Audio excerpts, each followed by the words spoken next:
नमस्कार, कमल किचनमध्ये तुमचं मनापासून स्वागत. तर आता सध्या नागपंचमी दिवस चालू आहेत, श्रावण महिना आहे. तर मंगळवारी शुक्रवारी आपण थालीपीठं खातो आणि नागपंचमीला भावाच्या उपवासाच्या दिवशी थालीपीठंही करतो. तर सगळ्यांच्या घरी भाजणीचं पीठ उपलब्ध असतं असं नाहीच, त्यामुळे मी जे घरगुती आपलं पीठ उपलब्ध आहे त्यामध्ये थालीपीठं कशी बनवायची ते दाखवणार आहे. तर चला तर मग रेसिपीला सुरुवात करूया. तर मी इथे कुठली पिठं घेतलेली आहेत ते पण दाखवते आणि कसं करायचं ते पण दाखवतो. व्हिडिओ अगदी 2 वाट्या गव्हाचं पीठ, 1 वाटी ज्वारीचं पीठ आणि 1 वाटी तांदळाचं पीठ, हे आपल्याला सर्व पीठं घ्यायची आहेत.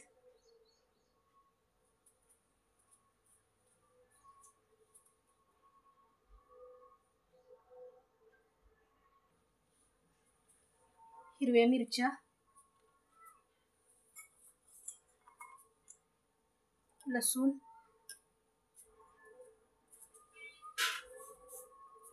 कोथिंबीर,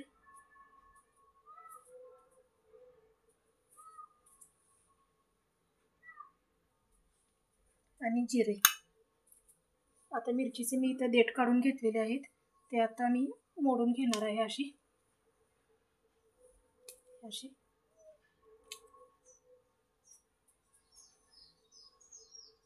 तर इथे आपल्याला आता तवा गरम करून घ्यायचा.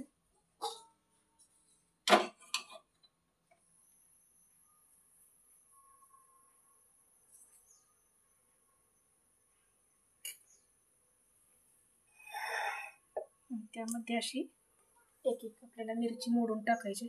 मिरची मोडली की ती अशी तेलात टाकल्यानंतर उडणार नाही अंगावरती.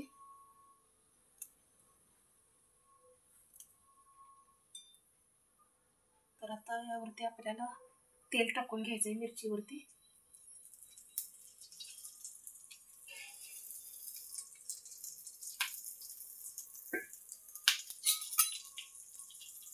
भाजून घ्यायची आपल्याला मिरची.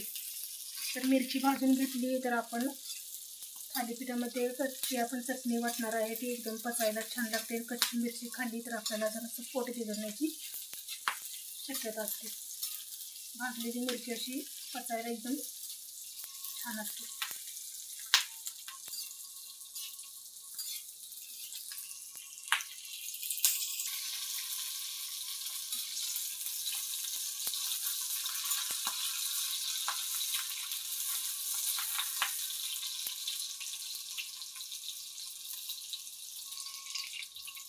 तर आपली आता मिरची भाजलेली आहे, त्यावरती आपल्याला जिरे टाकायचे.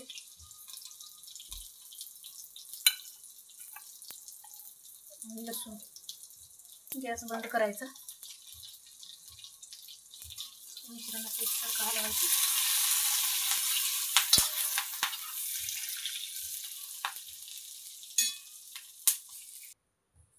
तर गॅस बंद करून आपल्याला मिरचीवरती 5 मिनिटं झाकण जर ठेवलं तर मिरची एकदम मऊ होते वाफेनं, त्यामुळे छान त्याचं वाटण तयार होते. तर आता आपल्याला पीठ चाळून घ्यायचे. मग तुम्हाला मी जी दाखवली होती ती पीठ. हे तांदळाचं पीठ आहे.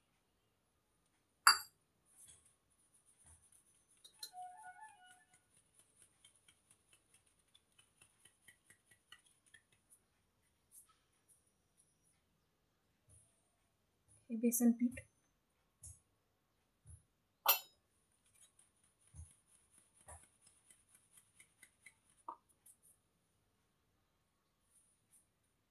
हे ज्वारीचं पीठ,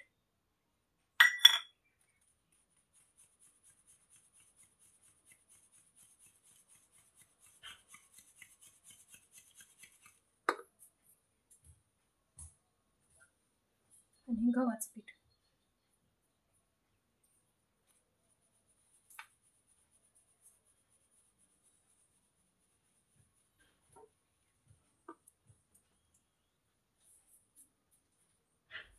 तर ही सगळी पिठे आपल्याला असं एकसारखं करून घ्यायचं आहे.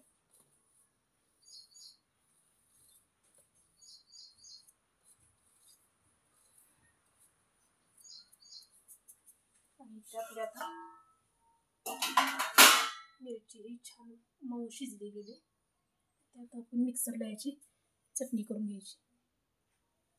तर ही मिरची आता ह्याची मी मिक्सरला पेस्ट करून घेणार आहे. तर यावरती कोथिंबीर टाकायची आपल्याला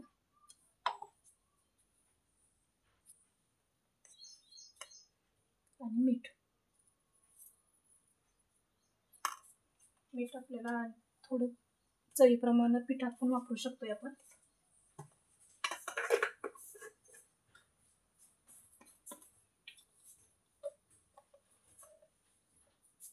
आणि हळद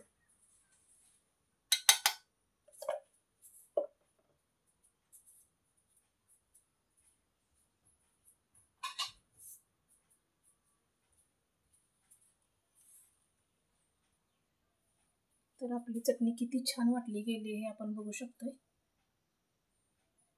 आणि मस्त वास पण छान येतोय.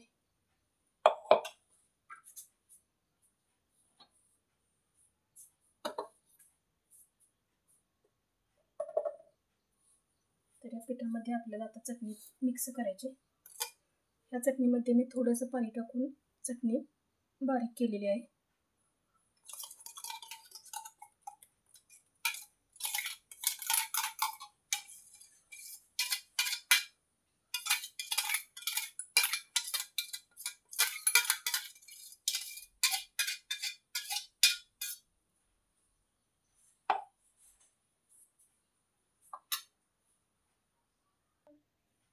आणि ह्यामध्येच आपल्याला पाणी घालून असं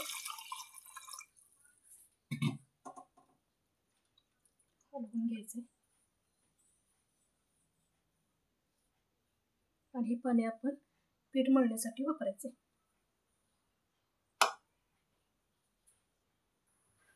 तर मी इथं मिरची भाजण्यासाठी जो तवा ठेवला होता त्यामध्ये थोडंसं तेल टाकलेलं आहे. तेच मी ह्यामध्ये टाकून घेणार आहे. त्यामुळे थालीपीठ एकदम खुसखुशीत होतात.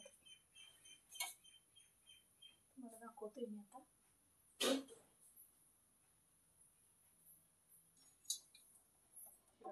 तेल आपलं गरम झालेलं आहे. तेच तेल मी आता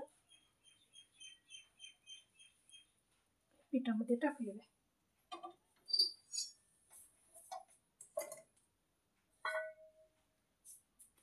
आता आपल्याला मिश्रण सगळं एकसारखं करायचं.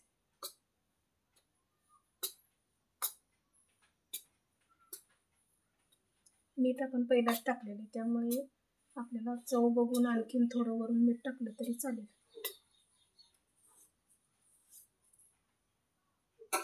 हे पाणी आपल्याला थोडं थोडं वापरून आता हे पीठ छान मळून घ्यायचं.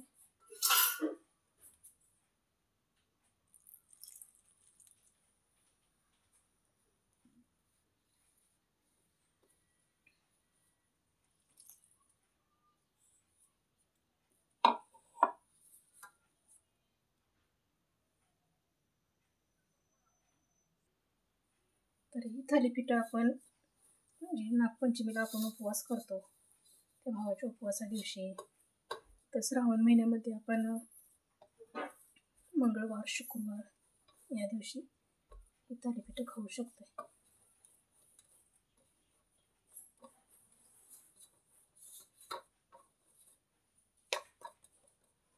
छान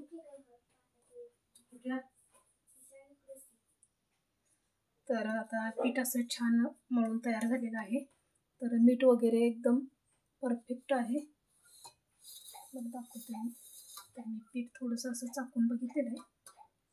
त्यामुळे पीठ एकदम छान भिजलेलं आहे. त्याला भिजवत ठेवायची पण काही गरज नाही आहे, काय नाही. आपण लगेच थालीपीठ आता थापायला घेऊया.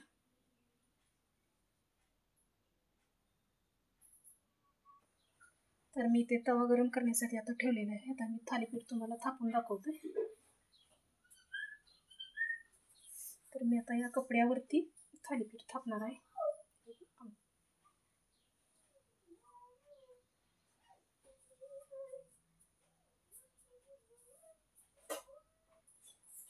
तर मी इथे प्रथम थोडंसं पाणी टाकणार आहे.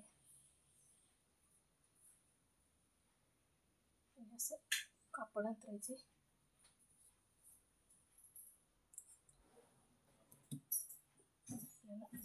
त्याच्यावरती पण पाणी टाकायचे.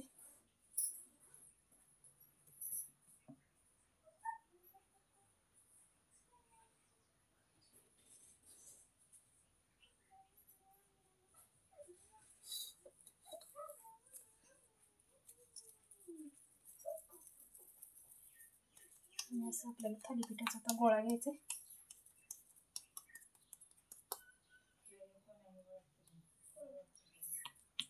असं आपल्याला थापून घ्यायचं आहे.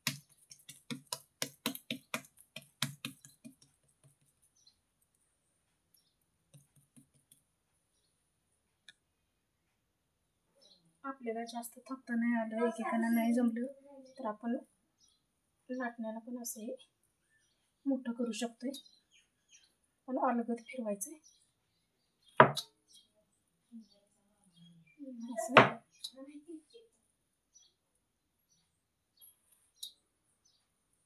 हे बघा, एकदम अलगद फिरवलं की थालीपीठ आपोआप मोठं होतं.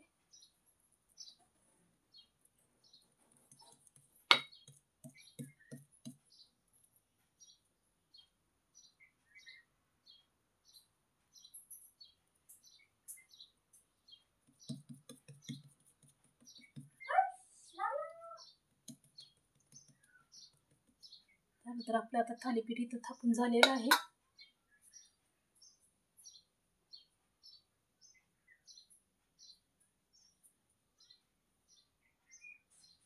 तर आता ते आपल्याला तव्यावरती टाकायचं आहे.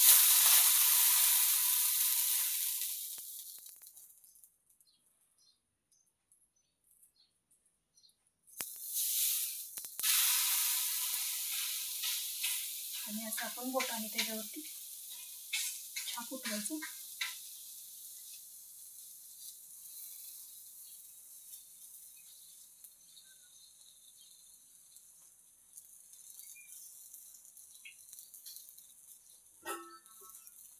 आणि 2 मिनिटं आपल्याला असे ताटच ठेवायचे थालीपीठावर.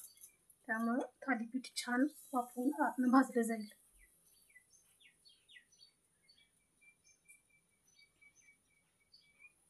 तर आपल्याला आता हे ताट करायचं आहे.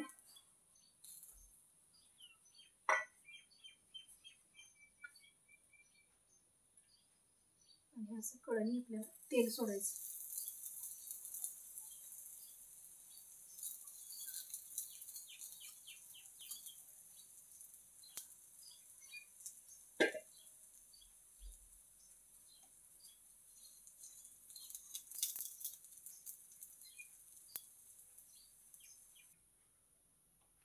मस्त असं थालीपीठ भाजलेलं आहे. तर आता आपण सगळे एक एक करून थालीपीठ भाजून घेऊया. तर आता आपण इथं आपली सगळी थालीपीठ भाजून झालेली आणि दही पण वरती मी दाखवलेलं आहे. मस्त थालीपीठ तयार झालेलं आहे. धन्यवाद.